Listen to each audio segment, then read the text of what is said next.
Good morning from Paris, from the terrace of our room at the Shangri-La. I'm easing into the day a little early, admittedly. And the reason that I'm up so early is that the person who invited us to come and stay at the Shangri-La has also arranged to take us for a private tour of the Sargent exhibition here in Paris. But I do have to go because we have to get there before it officially opens. Oh, maybe I do have time for just a tiny spot of breakfast. Basically anything that will enable me to eat some of this butter.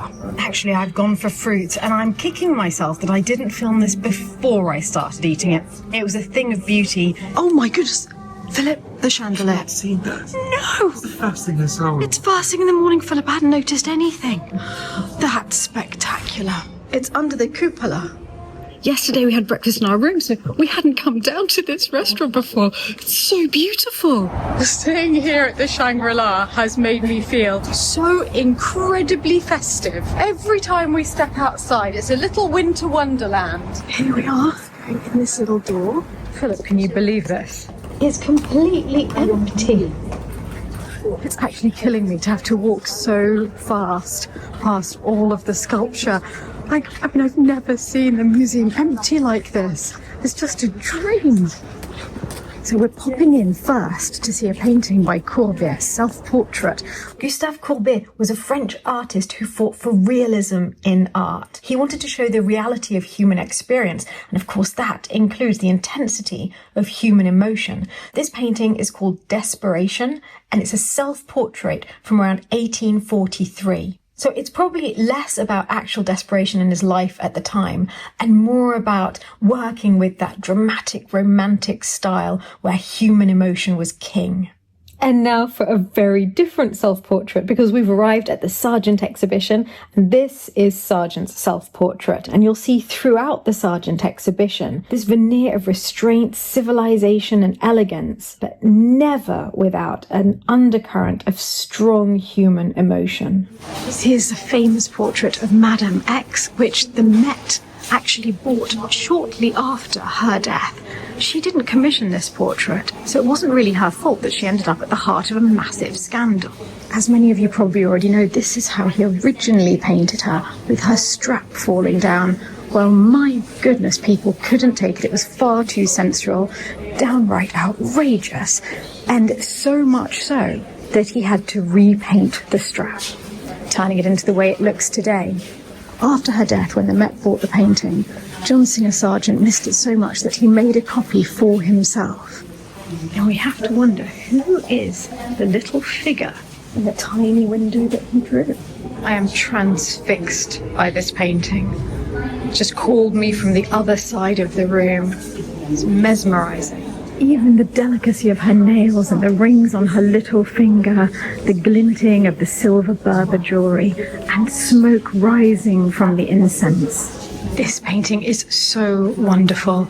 I mean, the little girl's expression, she looks quite grumpy, and she said in a later memoir that Sargent asked for 84 sittings for this. That would be 84 hours of having to sit still there. So you understand exactly her frustration. But what's extraordinary is that he didn't mask the mood of the children. He captured it. It draws you in.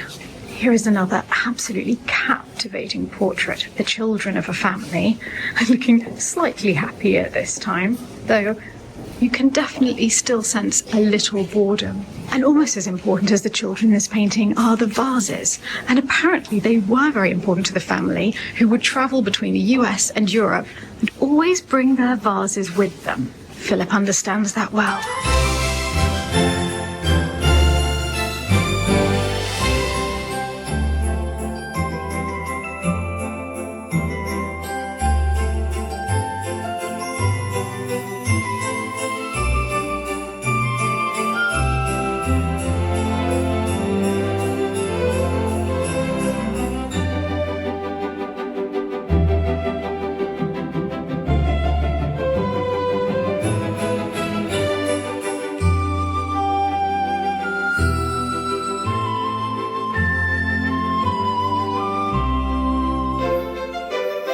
just popped back to the Shangri-La to pick up our luggage because this is it. It is time to go and get the Eurostar. We are off to London. And the reason we're racing there today is that there is something very exciting in London that will not be visible after this evening. So I will leave that as a little mystery, but hopefully we will be able to show it to you as soon as we get to London. This is giving us ideas for decorations at Lalande. I love the idea of a box lit from within, filled with baubles and just magically glowing. I will quickly show you the lounges. They are so beautiful, but in fact what I love the most in this one is not even the spectacular ceiling. It is this painting, which I find absolutely spellbinding. It's a contemporary Chinese still life. There's a reflection on the glass, so you can't see it as perfectly as I'm seeing it. But it is wonderful. You can see the black lacquer, which is reminiscent of the black lacquer consoles in this room. And then the delicacy and the stillness of the vases and the pomegranates. And the way that the light is filtering through a blind. I could stare at this one for hours, but we do have lots of exciting things to do. The art in the Shangri-La is so well chosen because it fits perfectly with the interiors. There's a delicacy and a beauty to all of the paintings, and they're a beautiful way of uniting these two cultures, this French palace and the Asian group who own the Shangri-La. So here is a beautiful painting of Paul César Helleux, who was a famous French painter, and it speaks a lot to our American guests because this painter has painted the sailing of the Grand Central Station in New York. My goodness! So yes, to all people who've been in Grand Central Station and looked up and admired the spectacular ceiling, this delicate painting is by Helleux. Oh, it's wonderful. We have made it to the Eurostar. This is it. London, here we come. We've arrived in London, and still, all these years later, it is miraculous to me that we can get on a train in Paris. And 2.25 hours later, we're in the centre of London. Sadly not in the centre of London that we need to be in, so we're going to jump into the tube now. We're heading over to Christie's in South Kent. It's adorable. Isn't it good to see? Box. Things are nice and Christmassy in London. Music box. Powered by dreams. Isn't that adorable? It is very cute. We've made it to South Kent and we may not be going to an actual museum. But actually, Christie's is one of my favourite museums. You know I love an auction, but the nice thing as well is that anyone can go to a viewing and it's basically like a museum. All these wonderful objects that are going to new homes. It all seemed to be going so smoothly, too smoothly. Wrong Christie's. We're going back into the tube. Back the way we came. Now, what could be so important for us to come all the way to London to see it before it gets sold on this wintry day? A winter egg. Some of you will know immediately what I'm talking about, but others will be wondering what on earth is a winter egg. Chickens don't even really lay in winter. We are going to see a Fabergé egg. And yes, they were always bought at Easter, so they're usually much more spring-like. But in 1913, Tsar Nicholas II commissioned a winter's egg for his mother for Easter. Only 4 years later, it was seized by the Russian state at the Revolution. It was quite quickly sold after that in London, and it's been pretty much in private collections ever since. And it may well disappear back into a private collection today, because today it is going to be sold and is expected to break all of the records for Fabergé eggs. And this could be our only ever chance to see it in the flesh, so to speak. Not so much flesh as in the rock, crystal, platinum and diamond. And I am so excited at the thought of seeing a Fabergé egg myself. I've never seen one in real life. I've only ever seen photos. And this particular egg was designed by Elma Peel, a female designer working at Fabergé, who happens to be one of Philip's favourite ever jewellery designers. I love the story behind how she came up with the whole ice crystal idea, because it's not the first and not the last one that she did. For a dinner party for an aristocrat, he wanted to have in every place setting a piece of jewellery, so a brooch or a pair of earrings or a ring or whatever it was. And My he wanted something goodness. special. So he commissioned Fabergé, who then asked one of the designers, Elma Peel, to come up with something unique. And when she was sitting at her desk on this frosty day in Russia, she was looking out the window, just trying to think of inspiration, when she realized that the glass had frozen over and created all these little ice crystals on it. And that's where she got the inspiration from to make all these unique pieces. It's even festive and Christmassy. There's this beautiful garland going all the way up the stairs. So in we go past the old masters to go and see the exhibition viewing room that they've set up specially for the Winter Egg. And remember that unlike many museums, coming to exhibitions at auction houses is completely free. Oh my goodness, there we have it.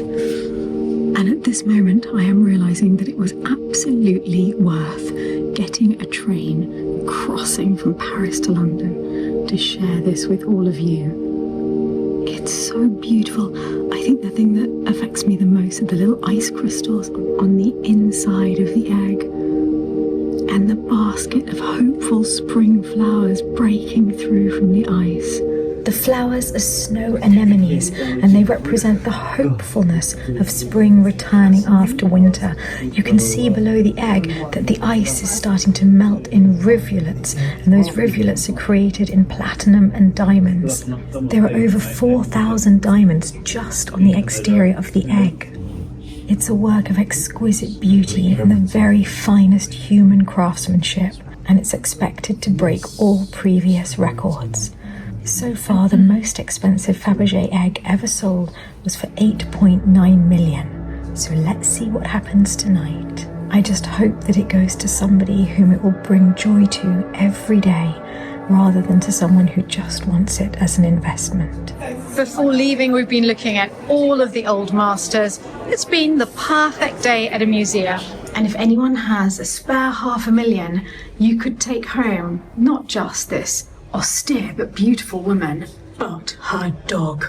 It's all painted so beautifully. The dog is adorable. Best dog ever. The jewelry is gorgeous, and then in the background you've got the castle. No, it's the wonderful. houses, people. Just wonderful. It dates from the early 1500s. On the way out, I was stopped in my tracks by this painting. Because I recognise this as a Pietro Longhi, because obviously you know I go to Venice a lot, and there's an entire room in a museum there of just all of Pietro Longhi's depictions of Venetian life in the 18th century, and I had no idea that there were others in circulation for sale. And it turns out that with £25,000 to £35,000 you could hang this on your wall. It's just amazing. I had no idea it was here. I go to museums to look at his work, to get this window glimpse into the life of people in these 18th century Venetian palazzos. And here I've seen it today in London. Sargent this morning, Fabergé this afternoon, and Pietro Longhi on the way out. You could not ask for more. We thought we were leaving and then we hit decorative arts. I love this. It's an 18th century clock from the mid-18th century, Louis XV. It's Meissen and French porcelain. Oh my goodness, they're pugs. Did you see the pugs? Yes. Oh my goodness. These are the Four Seasons by Lancret.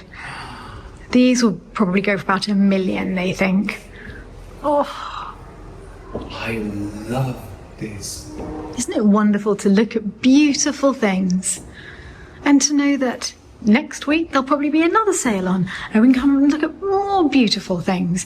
You never need to buy any of them. You can just enjoy them here. Feast your eyes upon them. We are now sitting downstairs in Christie's, watching the sale being beamed live from the sale room just up the stairs where we just were. This is amazing. The auction down just up there.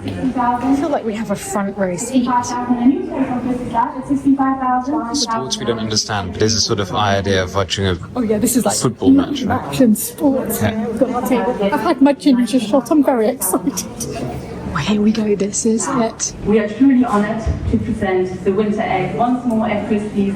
£17,500,000, 18 million, 19 million. Giovanna's bid at 19 million, 19,500,000 in the ring, 19,500,000. Gentlemen's bid at 19,500,000 pounds. Sold 19,500,000. Selling number 655. Congratulations. What if we'd known it was going to go for 19.5 million? Well, we'd have put a bid in. I'm sure most of you would as well. Lovely bit of 1,000 at the very beginning. We were in the auction house when the Winter Egg was sold. You were all there as well. It was so exciting. Like we could have each sold a kidney or two. I don't think I have enough kidneys to cover that. We've collected all our luggage. Which we had left at King's Cross so that we were able to just get straight on the tube and go straight over to Christie's. And now we've got our luggage again and we're on the way home. We are home and Philip has laid one of his legendary coffee tablescapes. But have you noticed, it's for 3. Because yes, Hanny is here and we are having Christmas night tonight. We are. We're going to find a terrible Christmas movie. We're going to have Greek takeaway. So Steph wanted to watch Champagne Problem. Yes. Yes, I want so to watch did Hanny. Jingle Bell. Because I've seen a guy reviewing it. We have to accept that all of these movies are terrible. No, I know, but I know the exact plot. you which, know to the be plot. fair, you would know pretty quickly. So you anyway. wanted Jingle Bell Heist? Yes, which I don't know. So what do we actually... Merry Little Xmas. About like is Alicia Silverstone. All right, bring it on. Silverstone? Silverstone. Silverstone, darling. Silverstone. Absolutely. Of course, it's Silverstone. Don't insult the poor woman with the stun. Beautifully presented, sir. I'm known for my plating. Plates and Yes, plating. you are. Shangri-La for breakfast. Greek Deliveroo for dinner. It's a glamorous life we do lead. Have I got a story to tell you? Well, hold that part. we'll have to wait for that. Happy Advent and happy Advent to everyone watching.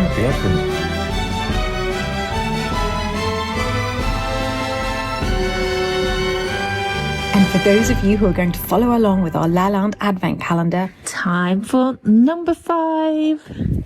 Let's see what it says. Have a Christmas movie night together. Ooh, I definitely want to have one of those. Maybe when everyone is together, we'll go and do that because I would love to watch Jurassic Park.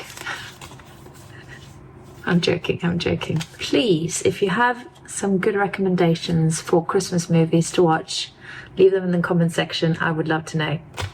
I can't believe tonight we're doing just that in London, but I can't wait till we're all back together in Lalande and we all have a huge movie night there.